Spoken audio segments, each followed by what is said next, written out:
What's going on? Thank you so much for being here for the first, I guess, official Business is Hard podcast. We are just changing the name of our other podcast, and it was around the same type thing, but I wanted to take a little bit different direction. Obviously, for the last 6 months, I have not done an episode. We have been transitioning. It's been a lot of hard work getting to this point where now I'm not focusing on the agency side. My wife Megan has taken that over. And really, we've kind of reached that cap of where we want to be. So now I'm focusing on a new path for the business, new direction or department or whatever you want to title it as. But very excited about it. It's all about revenue growth, helping businesses get unstuck and off the revenue roller coaster, identify new revenue opportunities and strategies, and have a blueprint to 3 to 5x top line revenue as quickly as possible. Find hidden revenue that you can get immediate growth with as well, because every business has it. I've been doing this for a very long time. Obviously, spent time in the corporate world for over a decade with large corporations like Wells Fargo, the PGA Tour, and now for the past 7 years, been growing the agency side of the business and have had a lot of success there, but it hasn't been easy. It's been hard. I've been through a lot of ups and downs, a lot of good times, a lot of bad times. And I can tell you it's hard. And so the one thing that I would always be fascinated with is that we would see brands, we'd see founders, entrepreneurs that were at certain levels, and that's all that we would think about is they're there. Like they must have just woke up there. Or they must have got handed that opportunity. And I know through my own experience, like there's no way that's possible. Like you had to have gone through some ups and downs. And once I started doing research into businesses and brands and entrepreneurs and reading their story, it made me be a little bit more at ease with the struggles I was having because they all went through it, and you just don't hear about it a lot. They've been through a lot of dark times through their journey, and so it kind of helped me put things into perspective with some of the times and the ups and the downs and just the peaks and the valleys of the business and getting there. So I wanted to rename it Business is Hard. The main focus is going through brands, entrepreneurs, founders, where they're at today, but most importantly, highlighting and talking about the stuff that's underneath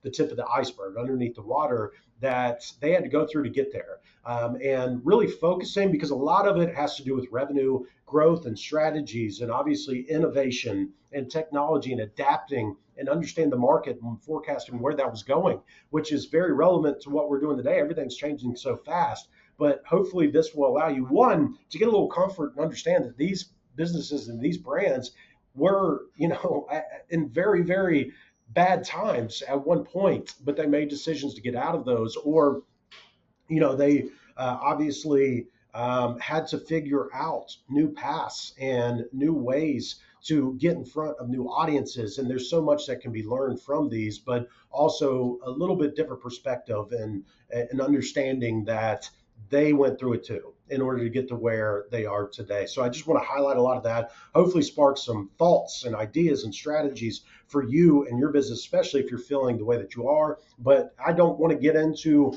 the details of how the business was started and all that stuff. I want to focus primarily on these specific times that were kind of defining moments for these brands and these entrepreneurs and founders and all that. And then how that came about, really, what caused it, but then also how they transitioned and what they did in order to get out of it and come out better on the other side. So that's really what I'm going to focus on. And just so you know, this is based off of my readings, my knowledge, and my thought process on any of these stories or whatever I'm talking about. So if I say something wrong or meaning like I pronounce something wrong or I miss a detail, my apologies. But if it's not intentional, always feel free to let me know about that.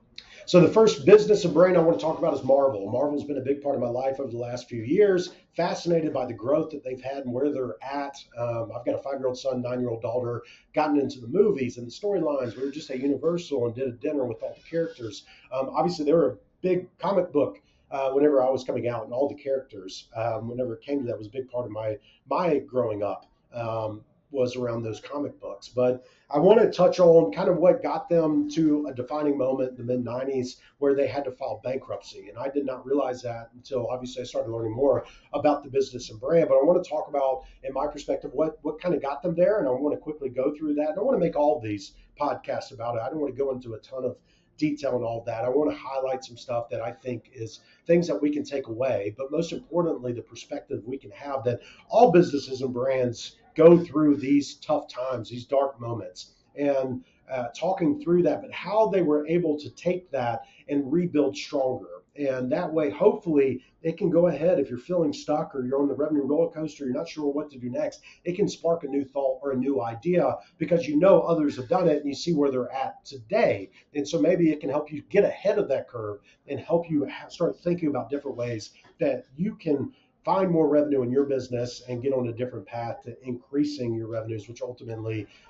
trickle down to the rest of your business. So in the mid 90s, I believe it was 96, they filed bankruptcy. Leading up to that, in the 80s, they were obviously building a great comic book, a great brand. They had core characters like Spider-Man, the Avengers, X-Men. But what happened is the comic book industry started getting attention, media started getting involved, and it started creating a lot of demands, which ultimately would create a big bubble that would ultimately burst. But getting to that, what happens whenever these industries and these markets start getting a lot of attention, more people want to get in. They want to have a piece of that pie. They want to get in on the opportunity. So what happened was all of a sudden and very quickly, a lot of competition started coming to the table and competing against Marvel. And one thing is that Marvel, they didn't have a good plan and strategy in order to differentiate themselves from everybody else. So they weren't prepared for all the competition to come in. So they started getting lost in the mix. The next thing that kind of plays into that is they started to really get away from their core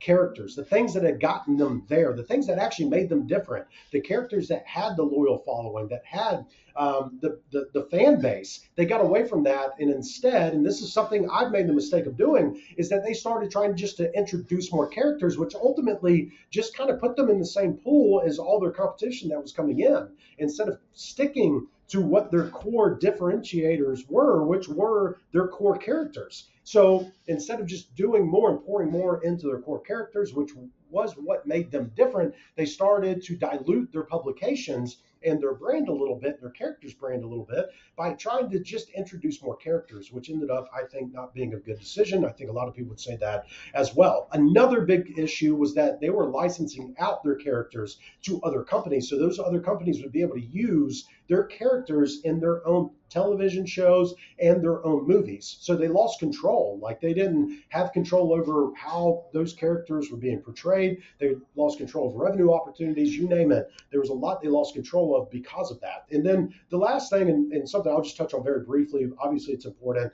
is that made some bad financial decisions from what I understand, got in a lot of debt, which ultimately meant and forced them to then have to go into bankruptcy in the mid 90s. I believe, like I said, 96 was the time period. So let's focus on now. Obviously, going through the bankruptcy, you've got to really refocus and look at things, and you go through a lot of legal battles, all that stuff. But let's fast forward a little bit to that and what really kind of got them out and moving in a direction to what it is today. And if they would have thought about it before they had to file bankruptcy, it would have made a big difference. So one big thing that they did is they brought all their licensing back in-house. So that's really ultimately where they started creating their own TV shows. They started creating their own movies, and they started identifying and having more revenue opportunities and cross-promotion opportunities because now they control their characters and they have that control over that. So it opened up a big revenue door for their business or brand and more control over that.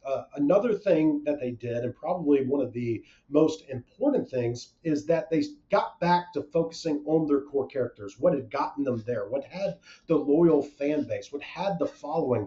They decided to get back to focusing on those core characters and rebuilding that, making that the focus of Marvel, and started then being able to add on stories and create movies and TV shows that allowed them to connect the stories like their comic books used to. So they got back to the roots, but they started to adapting to innovation and new technology and the ability to have these movies and these TV shows, and they started focusing their efforts in on that, which allowed them obviously a lot of growth, brand awareness, because they were getting back to their core, to their roots, and really focusing on what that got them there and really made them different from every other competitor out there. And then I think probably the biggest opportunity and most relevant to us today was their adaptation of digital and digital sales. This allowed them, by going digital, one, they were able to lower a ton of cost. So they didn't have to create physical books. They were able to do it online. Like I think Amazon Kindle was one that they were doing.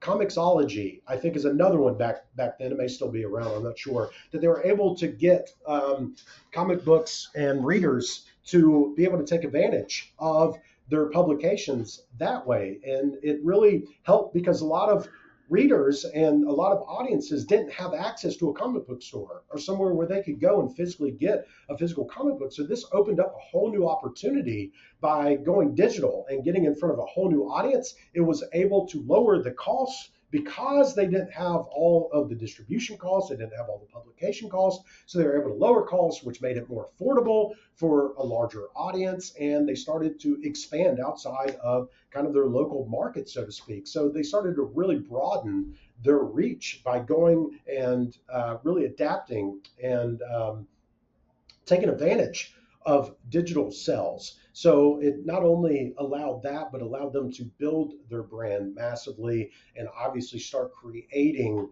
by utilizing and really focusing on their core, what got them there, and putting more effort and more resources into that and making that what they started, the foundation that they were starting to build off of, that allowed them to start then growing their brand to what it is today. Now, the one thing I didn't touch on in all this, but obviously that's part of getting things back on track, is they had to cut costs. They had to reevaluate their financial situation, which they got back. They obviously got that under control. Obviously, probably had to make a lot of tough decisions during that time. I've been there, and in order to build back stronger. So, what can we take away from this? One, obviously, perspective. Marvel went through it. Marvel had to file bankruptcy. They were almost not going to be able to continue, but they did. They found a way. They came up. They reevaluated everything and rethought about how they were going to move their business and their brand forward. The other things to really take away from this, whenever it comes to your business, your brand, especially if you're feeling stuck, you're on that revenue roller coaster, you're not sure what to do next. How do I continue growing? What opportunities are out there? Is one, look at your core products and services and really identify, are you just trying to continue introducing new things, and just forgetting about what has gotten you at least to the point you're at today, and maybe thinking about, okay, let's not worry about introducing new things. Let's think about how can we take the core products and services and how can we do more with those, because you've already gotten established loyalty, follower base, audience for that, obviously, because it's gotten you to this point. But how can you do more with what is already working, and how can you continue driving that out there? The next thing is looking at ways to adapt to innovation and technology. And this changes, so it seems like daily now, but new things coming about. And it's not necessarily about what you think is right and what you think the market wants or your audience wants. It's about what they expect and what your audience demands. And if you don't adapt to that, they will leave for the companies that will. And so you got to be thinking about, how can I better market and advertise and promote my brand and get my story out there whenever it comes to adapting to new technology, new resources, and innovation and creation of new strategies and thoughts. And really understanding how you can just be better and serve your clients and your customers better, regardless of what your product or your service is. But there's always going to be a way and something new that is coming out that eventually you are going to need to adapt and find a way to make it work within your product and your service. And there's a lot of different ways you can do it, but just look at the trends, survey your customers, get feedback, look at where the market is going, and that will help you forecast and know what you need to adapt to and the strategies you need to come up with in order to either, one, get unstuck, get off the revenue roller coaster, or if you've got stagnant revenues or declining revenues, that's more than likely what you need to really be focusing on in order to right the ship and get moving back in the other direction. If you don't know how to do this, go to linchpincoach.com, schedule a free revenue growth blueprint session with me. It's completely free. We will have breakthroughs on that. I promise you that. We will look at what you've got going on. We will find hidden revenue that you can look at and get right now, and then also talk about strategies for future opportunities to 5x your top line revenues, and do it in as fast a time as possible and in a way that's comfortable for you. It's not about just, let's just, hey, you got to go spend a ton of money. It's not about that. There's opportunities everywhere, and it's something I've been doing for a long time. And I just want to try to help you see that, have a new thought and mindset around your business, and be able to build back and continue getting to hitting your goals and achieving what it was you started your business to do in the first place. Thanks again for tuning in. Hopefully, we'll have you back, or I'll have you back and listening to the next one.